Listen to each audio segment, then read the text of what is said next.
Good morning, everybody, and welcome to the OK Grognard Show. It is Sunday, August 2nd, 2020, 9:30 a.m. Central in beautiful Lake Geneva, Wisconsin.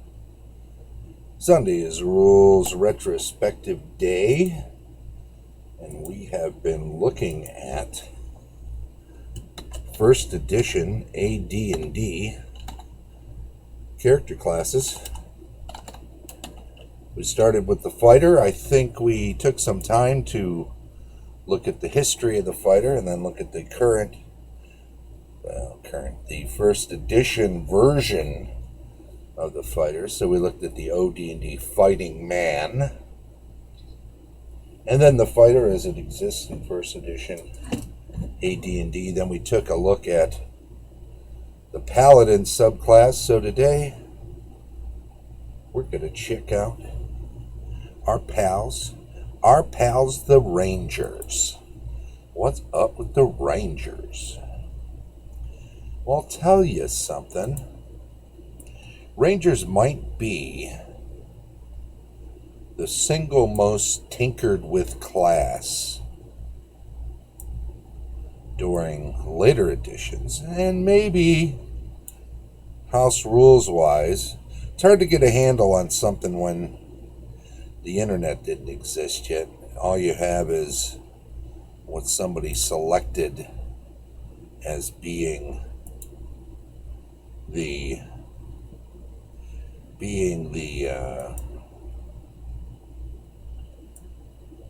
things we were going to discuss based on, where are we at? There we go. Okay. Based on what was in the Dragon Magazine, right? It wasn't in Dragon Magazine or some other magazine with lesser circulation.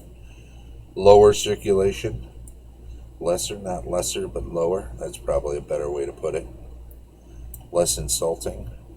Lower insulting. Good morning, LexFire22. How you doing? I like running the Rangers regardless of the rule set. You know, they are a versatile class with a lot going on.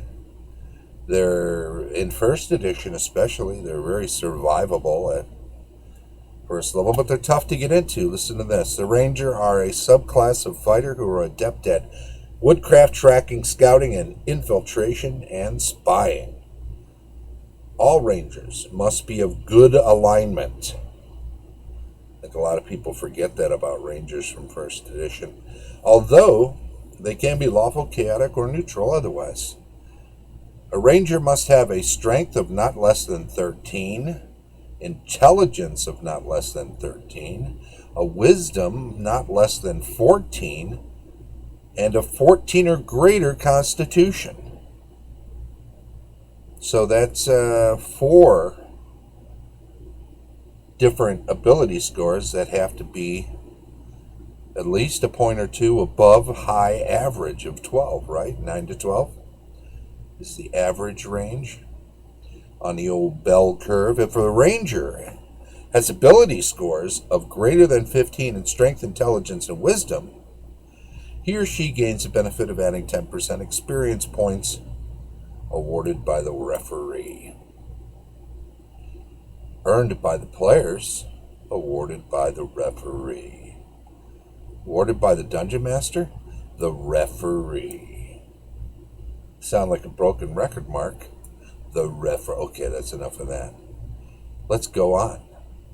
Unlike other fighter types, Rangers have 8-sided hit dice, but at first level they get 2 rather than but 1 hit dice.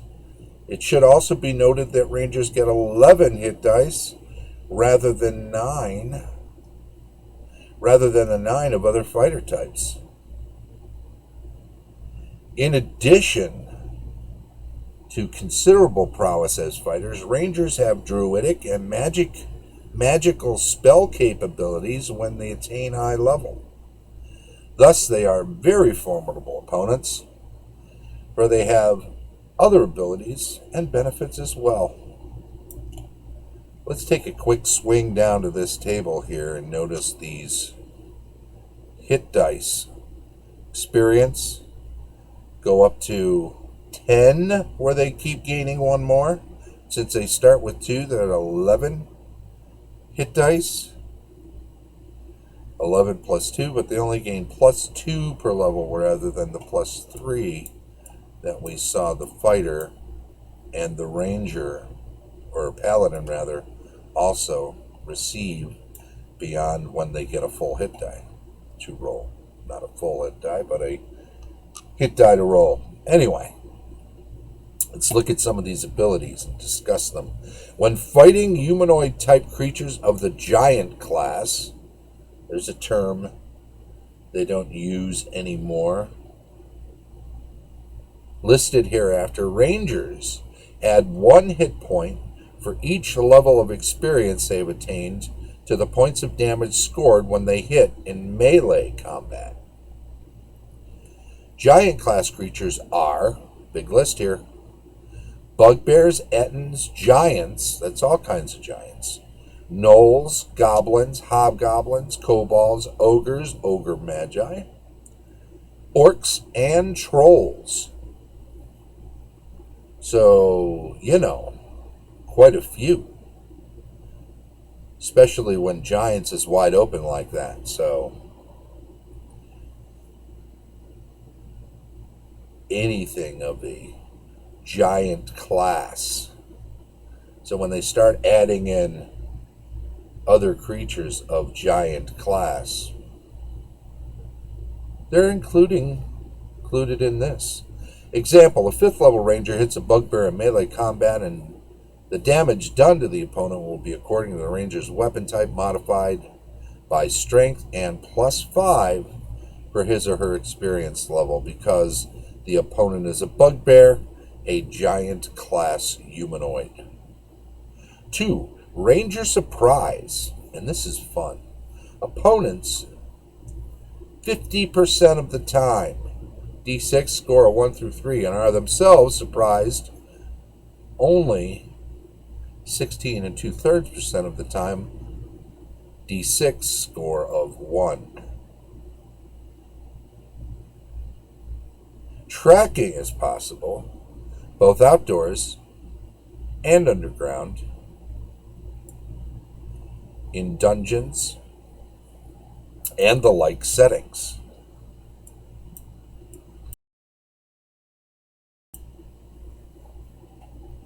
Underground, the ranger. You know what? I don't want to brush past that surprise thing too fast, because as we were discussing in regard to surprise and rangers some time ago, multiple rangers, well, we'll get to that later about how many can travel together, but they can, as part of a group, prevent surprise half of the time, right? Because a regular group of adventurers are surprised on a 1 or a 2, but with a ranger in the party, that ranger's only going to be surprised on a 1, and that gets conferred. That gets shared, right? But the surprising part, surprising other opponents, does not get shared. So a ranger doesn't help you surprise other things. So let's get back to this. Underground, the ranger must have observed the creature to be tracked within 3 turns, 30 minutes of the commencement of the tracking, and the ranger must begin tracking at a place where the creature was observed. Underground, the ranger must have observed the creature to be tracked within 3 turns. There you go. So, creature's actions and chance to track. Here's the percentages, the base percentage. Going along a normal passage or room, 65.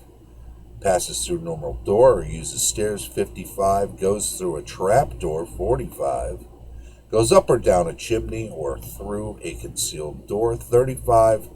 passes through a secret door, 25%.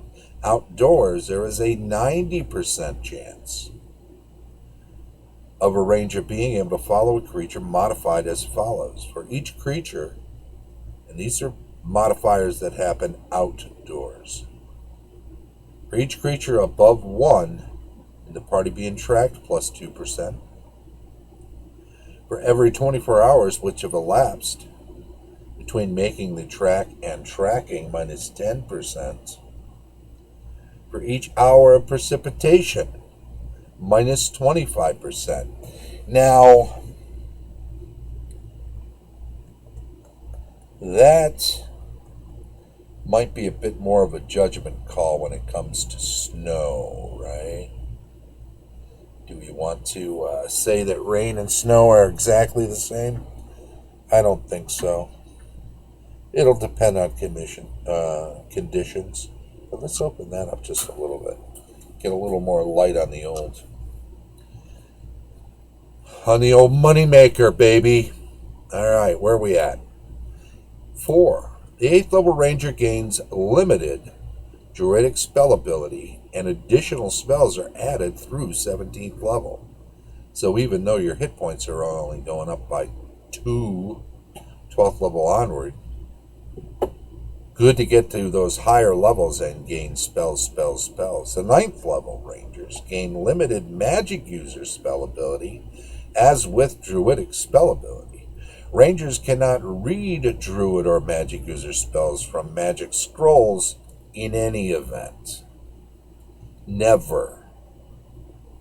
Not a scroll. They can use scrolls that fighters can read, right?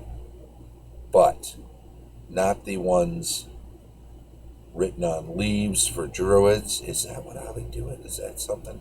We did something like that, I think, in a campaign where we said parchment scrolls for clerics and magic users, but druidic scrolls were written on some sort of other, not that parchment isn't made of organic materials, but it was kind of fun to have somebody have to pull out a big old chunk of bark with a spell scrawled across the interior of it in between the grubs, because it was fresh bark. If it's too old and brittle, you can't. So it's got to be a fresh chunk of bark off of a freshly fallen tree, not a living tree. You don't want to hasten the demise of a standing living tree, but one that has fallen naturally can be stripped of bark for writing down spells. Also, at 10th level, each ranger attracts a body of 2 to 24 followers. Note that these henchmen, once lost, can never be replaced, although mercenaries can be hired, of course.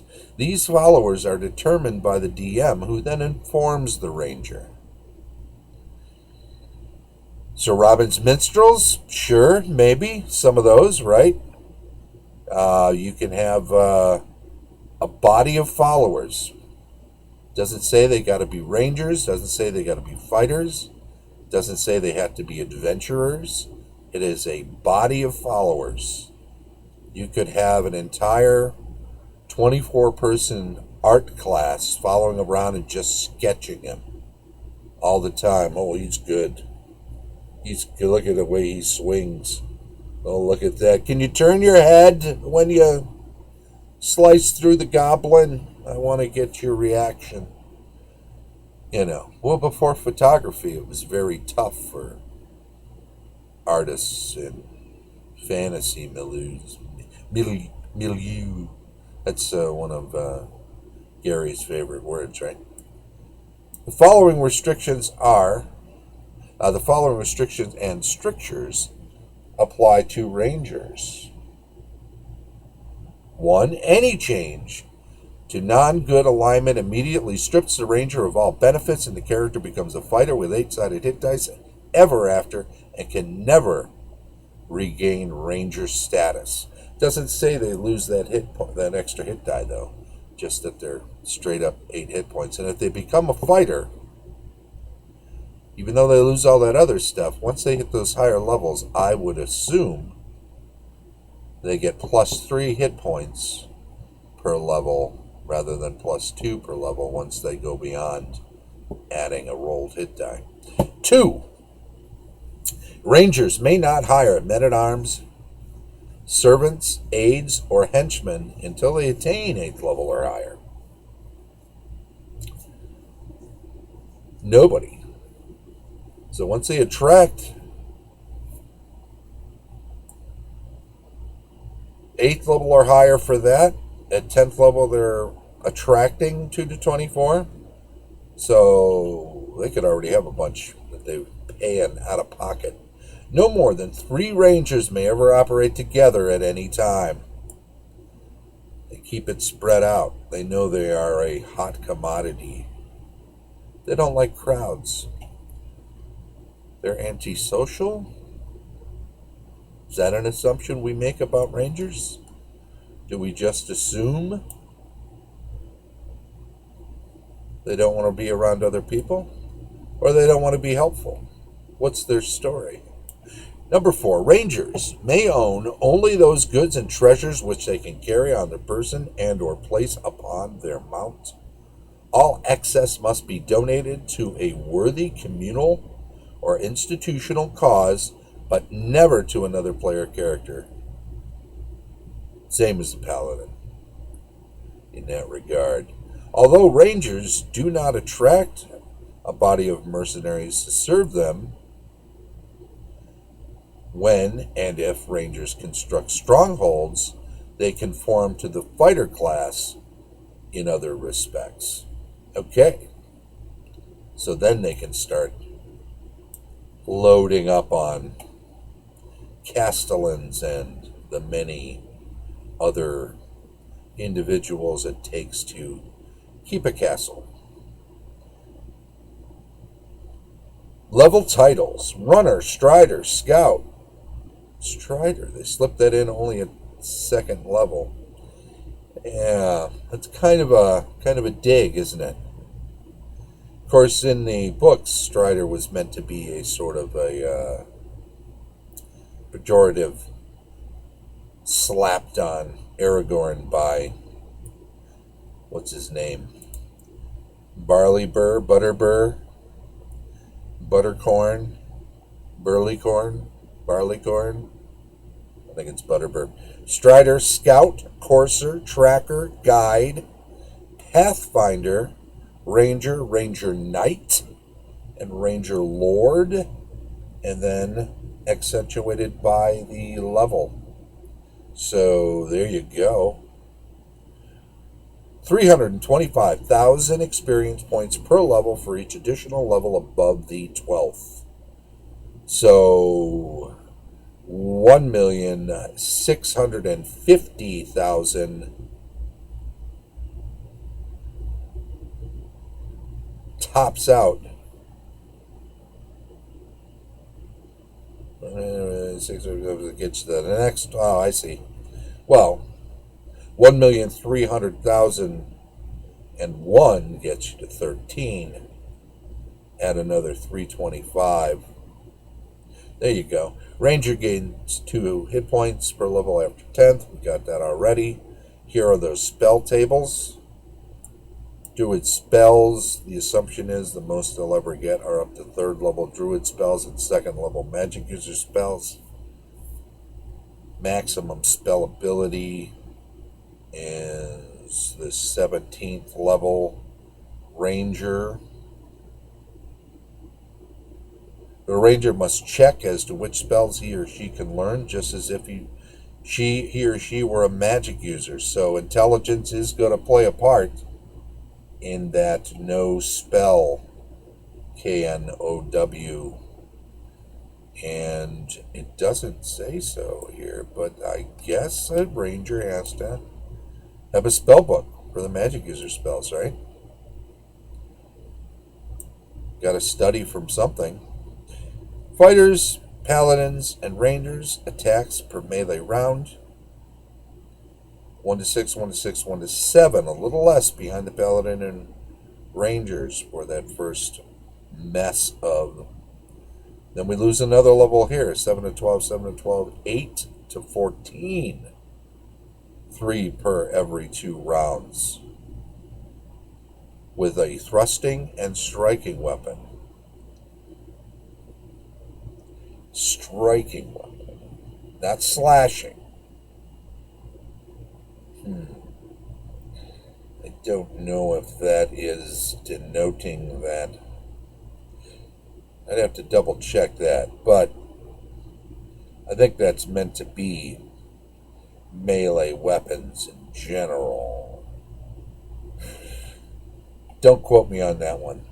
Note, this excludes melee combats with monsters of less than 1 hit die and non-exceptional 0 level humans and semi-humans. All creatures with less than 1 8-sided die, including goblins, 1d8 minus 1. All of these creatures entitle a fighter, paladin or ranger, to attack once for each of his or her experience levels. So now that's interesting, right? So once these types would get 3 for every 2 rounds, they're already swinging 7 or 8 times against the great masses of goblins and lower. And this is, let's be clear, monsters of less than 1 hit die. Any monsters. So you're swinging at a swarm of mosquitoes, 2nd level, you're swinging twice. And non-exceptional humans, 0 level. So cultists, maybe, but maybe, I don't know. That's a weird sort of. If you've got to be good. Now, this doesn't apply. Fighters, obviously, even evil fighters, can ransack a town and 0 level their way through the town meeting, slash down the mayor as their 7th swing or 3rd swing or whatever. So, though a paladin or a ranger who has to be good isn't going to be in that situation, but 0 level humans that paladins or rangers might encounter, probably cultists, I guess. You could be in a town where most people are evil, a den of thieves, so to speak, where hangers-on are enabling an evil regime because there's profit in it. So all of these merchants and 0 level, all of them? Are some people just there by happenstance? It's going to be hard to make that determination. You don't want to just go in swinging that sword randomly at everybody in a town you assume is an evil town and find out later that they keep slaves or some other individuals that are there not of their own behest, that are in fact people that will help you lose your alignment and all of your abilities, because once you get to know that, if you don't atone, you should be smart enough to know that, right? If you're a ranger, because your intelligence has to be 13 or higher, you're above average intelligence. You got to put 2 and 2 together on something like that, right? So that's a question. That's worth noting. That is worth understanding. A paladin can be dumb as a box of hammers and still be a paladin, right? What is the requirement? Let's go past our buddy's drawing there and double check this. Common paladin strength not less than 12. Not less than 9. Low average. One could make the argument that you were a bit myopic in certain situations, depending on what sort of data you were processing. People being tortured on the streets and nobody doing anything about it. Well, complicit? Do you stand by and watch in an evil town as a paladin and risk losing your paladinhood while you watch? I don't know. What if there's a public stoning? Is that just the local law? Is that still good, though? What if the authority figures are willy-nilly killing particular citizens in front of other citizens, and it's obvious and an egregious sort of a, hey, you're littering, or we don't like the way you look, and you're not doing anything about it? Well, I guess you could lose your goodness. Your alignment could change. You could cease being a paladin. You could cease being a ranger. It's possible. You'd have to hear the arguments in that situation from the player playing the character. But ultimately, always up to the referee, as we said earlier, the DM, right? Full circle on that one. Well, that's a good place, because we're actually getting close to the half hour. So let's do this. Let's say thank you, LexFire22, and everybody else who's been poking their heads in and out. I've seen you. You're not fooling me. Let's also say Haloo Halay. It's Fraptious Day. It's Sunday. I hope everybody's having a good one and will have a continued good Sunday. I know we will here in beautiful Lake Geneva, Wisconsin. It's currently right around. Can you tell I'm stalling, waiting for the weather app to pop up? I think you can. Well, we're almost at 10. It's 74 degrees, mostly sunny. Only supposed to get up to 75 today. So very temperate. Good day for a walk around the block or through any other uncrowded way. 65 tomorrow, 68 on Tuesday. These are the days to get those day chores done before we get back to the end of the week. Saturday, we're back up into the 80s around here, according to the 10-day forecast. 85 Sunday, 86 on Monday. Ooh, baby, August will continue to be semi-brutal. Well, that was the Ranger subclass. Next week, we will either take a look at some other rules retrospective thing, or we will move on with another class. I would suggest the Cleric will probably be the next one we tackle. It will either be that or it will be the Magic User, because we want to look at the first three before we move on to Thieves. The schedule for the week: weekly news and announcements on Monday, cartography and world building on Tuesday, campaign discussion on Wednesday, including a dip into Grimwald whenever possible, my home setting since 1974. Thursday, game running tips, building adventures on Friday, DM reviews on Saturday, then back around to the rules retrospective on Sunday. If you're catching this on Twitch, by all means, please do follow the channel. And then give us a hello in the stream chat while you're here, because when you speak up during the live stream chat and you are a follower, we'll add you into a weekly list we keep. We do a little giveaway, just something we do to be nice to folks, but the only way we're able to do that is if we know you are not a bot, and the only way to be sure of that is to see that you're following the channel and then also have you speak up during a live chat stream. LexFire22, I've added you for this new week starting today, right? And I appreciate it so much.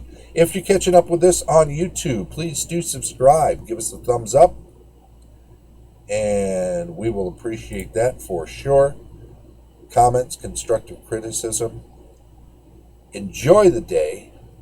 Hopefully we'll see you later in the week, tomorrow and every day, 9:30 a.m. Central from beautiful Lake Geneva, Wisconsin. Bye-bye.